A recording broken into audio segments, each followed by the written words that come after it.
आपको मैंने बताने का प्रयास किया कि 7वें दिन परीक्षित राजा ने सुखदेव जी महाराज के पास जाकर के कहा कि अब मेरी मोक्ष कैसे होगा, मेरा कल्याण कैसे होगा, प्रभु आप बताइए, सद्गुरु आप बताइए। सुखदेव जी वैरागी थे। एक बार परीक्षा ली नारद जी, सती ने परीक्षा ली कि नारद जी भी संत हैं और सुखदेव जी महाराज भी संत हैं और चाहते थे वेदव्यास जी महाराज ने ग्रंथों का निर्माण, ग्रंथों का वेदव्यास जी महाराज ने किया है। क्या वेदव्यास जी महाराज नहीं सुना सकते थे? क्या वेदव्यास जी महाराज में इतना ज्ञान नहीं था? लेकिन वेदव्यास जी महाराज ने पुराणों का टीका तो किया है, लेकिन कहते हैं जो ग्रस्त में बना हुआ होता है वो नहीं छुड़ा सकता है। और सुखदेव जी महाराज वैरागी थे और जैसे ही हुए 16,000 वर्ष तक माता के गर्भ में रह करके जब वन की ओर प्रस्थान हुए, तब उन्होंने कहा, जब वो चले गए तो सुखदेव जी वेदव्यास जी महाराज को मालूम पड़ा कि अब सुखदेव जी महाराज जब चले गए हैं वन में, उनको कैसे लाया जाए, क्योंकि संत जब निकलते हैं तो वो अपना तो कल्याण करते हैं, उस जगत का कल्याण करने के लिए भी निकलते हैं।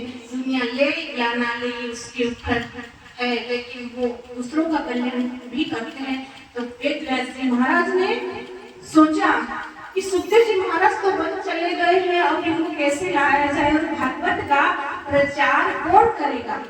जो वैरागी होते हैं, जो अपने जीवन में ढालते हैं, वो जो ऐसे त्याग से रहते हैं, एक रस रहते हैं। ऐसा नहीं है कि मंच में क्या बोला और हम कर क्या रहे, हमारा जीवन एक रस होना चाहिए। कथनी, करनी और रहनी एक जैसी होनी चाहिए। संसारी क्या करते हैं, गाते क्या कुछ और है, करते कुछ और, झूठ कपट छल। राम कहते हैं, आपने राम को अपने जीवन में धारण किया ही नहीं। राम यहाँ कह रहे हैं छल कपट छल छिंद्र ना भावे, ना मुझे छल भाता है ना कपट। और हम क्या कर रहे हैं? राम तो भजन तो गाते हैं, पर हमारे अंदर से छल कपट राग देश छूट रहा है, किसी के प्रति नहीं छूट रहा है।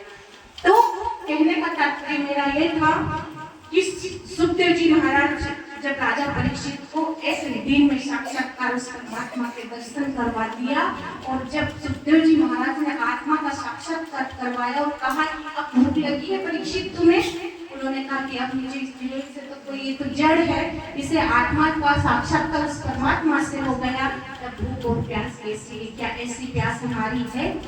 नहीं है। तो हमारे जीवन में गुरु की बहुत बड़ी आवश्यकता है, तभी हमारा जीवन इस आवागमन 84 लाख योनियों से दूर हो सकता है। नहीं तो बार बार हमें आना पड़ेगा, बार बार एक 84 खबरें खाने पड़ेंगे। इसलिए अपने जीवन में गुरु अवश्य करें।